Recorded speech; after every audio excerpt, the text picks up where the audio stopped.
18 जून 1858 की सुबह ग्वालियर की तपती धूप में एक ऐसी वीरता ने जन्म लिया जिसने ब्रिटिश साम्राज्य की नींव हिला दी थी। लेकिन उस दिन के शोर शराबे और गोलियों की तड़तड़ाहट के बीच एक सवाल आज भी इतिहास के पन्नों में धुंधला पड़ा है कि क्या रानी लक्ष्मीबाई की अंतिम सांसें वास्तव में युद्ध के मैदान में ही थमी थीं, या उनके आखिरी पलों का कोई ऐसा विवरण है जो आज भी किसी गुप्त डायरी या अनसुनी गवाही में दबा हुआ है। झांसी का किला आज भी उन दीवारों की गवाही देता है जो कभी रानी की कड़कती आवाज से गूंजती थीं। लेकिन 1857 की क्रांति के बाद परिस्थितियां बदल चुकी थीं। रानी का साम्राज्य छिन चुका था और उनके सामने केवल एक ही लक्ष्य था, मातृभूमि की स्वतंत्रता। जब उन्होंने अपने दत्तक पुत्र दामोदर राव को पीठ पर बांधकर घोड़े की लगाम थामी तो उस वक्त उनकी उम्र केवल 22 साल थी।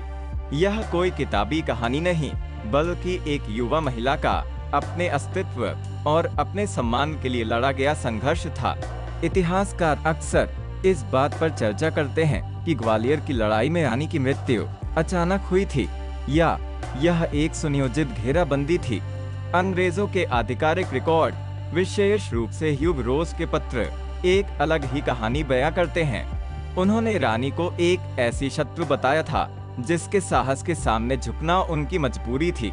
लेकिन सवाल उठता है कि क्या रानी वाकई उस दिन मैदान में शहीद हुई थीं, या उन्हें किसी सुरक्षित स्थान पर ले जाने की कोशिश की गई थी। कुछ शोधकर्ताओं का मानना है कि ग्वालियर के कोटाह की सराय के पास हुई उस अंतिम भिड़ंत में रानी का घोड़ा एक नाले को पार नहीं कर पाया था। उस पल में क्या हुआ, इसकी कोई स्पष्ट चश्मदीद गवाही नहीं मिलती। कुछ लोग कथाएं दावा करती हैं कि रानी को एक बाबा ने अपने आश्रम में शरण दी थी और वहीं उन्होंने आखिरी सांस ली, जबकि आधिकारिक इतिहास कहता है कि वे घोड़े से गिरीं और वहीं तलवार के घाव से वीरगति को प्राप्त हुईं। यह विरोधाभासी इस घटना को आज भी रहस्यमय बनाए रखता है। जिस तरह से रानी का अंतिम संस्कार जल्दीबाजी में किया गया, वह कई इतिहासकारों को आज भी खटकता है। क्या ब्रिटिश सेना उनके शव को लेकर कोई डर पाले हुए थी? क्या वे इस बात से घबराए हुए थे कि यदि रानी के अंतिम दर्शन के लिए जन समूह उमड़ पड़ा तो क्रांति की आग और भड़क उठेगी? यही कारण है कि उनके अंतिम संस्कार के साक्ष्य बहुत कम और संदिग्ध हैं। रानी के आखिरी दिनों की एक और पहेली उनकी वसीयत और उन गुप्त पत्रों से जुड़ी है जो उन्होंने ग्वालियर के सिंधिया और अन्य रियासतों के राजाओं को लिखे थे। उन पत्रों में उन्होंने स्पष्ट किया था कि वे केवल एक रानी नहीं, बल्कि एक ऐसी योद्धा है जो हार नहीं मानेगी। इन पत्रों की भाषा में एक अलग ही आत्मविश्वास झलकता है जो किसी ऐसे व्यक्ति का नहीं लगता जिसे पता हो कि वह मौत के करीब है। इतिहास की पन्नों में अक्सर जो लिखा जाता है वह विजेताओं की कलम से होता है। रानी लक्ष्मीबाई के मामले में अंग्रेजों ने उन्हें एक विद्रोही का दर्जा दिया, जबकि भारतीयों ने उन्हें देवी के रूप में पूजा। इन दोनों के बीच कहीं खो गई है वह सच्चाई जो शायद किसी पुरानी डायरी के धूल भरे पन्नों में आज भी दफन है।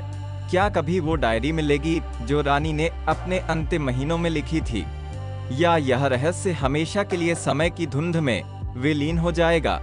आज जब हम रानी लक्ष्मीबाई का नाम लेते हैं तो हमारे सामने एक ऐसी मूर्ति आती है जो तलवार थामे खड़ी है, लेकिन उस मूर्ति के पीछे की वह इंसान जो अपनी मातृभूमि के लिए अपनी आखिरी सांस तक जूझ रही थी, उसकी दास्तान आज भी पूरी तरह नहीं सुनी गई है।